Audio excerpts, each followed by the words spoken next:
8 साल का एक बच्चा 1 रुपए का सिक्का मुट्ठी में लेकर एक दुकान पर जाकर पूछने लगा, क्या आपकी दुकान में ईश्वर मिलेंगे? दुकानदार ने यह बात सुनकर सिक्का नीचे फेंक दिया और बच्चे को निकाल दिया। बच्चा पास की दुकान में जाकर 1 रुपए का सिक्का लेकर चुपचाप खड़ा रहा। ए लड़के, 1 रुपए में तुम क्या चाहते हो? मुझे ईश्वर चाहिए, आपकी दुकान में है। दूसरे दुकानदार ने भी भगा दिया, लेकिन उस अबोध बालक ने हार नहीं मानी। एक दुकान से दूसरी दुकान, दूसरी से तीसरी, ऐसा करते करते कुल 40 दुकानों के चक्कर काटने के बाद एक बूढ़े दुकानदार के पास पहुंचा। उस बूढ़े दुकानदार ने पूछा, तुम ईश्वर को क्यों खरीदना चाहते हो?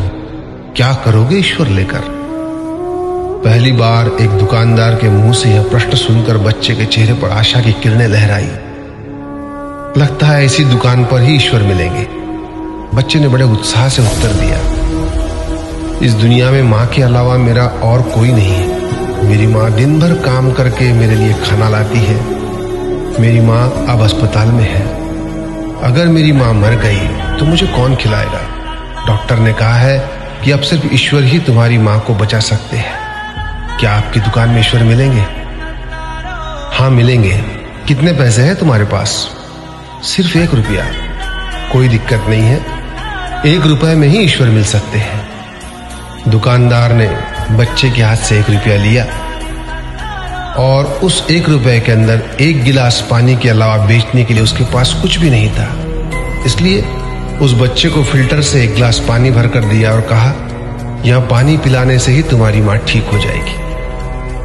अगले दिन कुछ मेडिकल स्पेशलिस्ट उस अस्पताल में गए।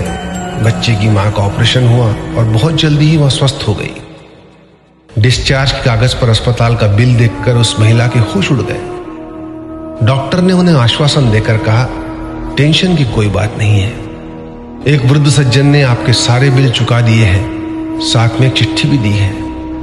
महिला चिट्ठी खोलकर पढ़ने लगी। उसमें लिखा था, मुझे धन्यवाद देने की कोई आवश्यकता नहीं है।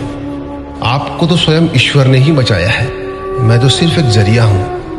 यदि आप धन्यवाद देना ही चाहती है तो अपने अबोध बच्चे को दीजिए, जो सिर्फ 1 रुपए लेकर नासमझों की तरह ईश्वर को ढूंढने निकल पड़ा।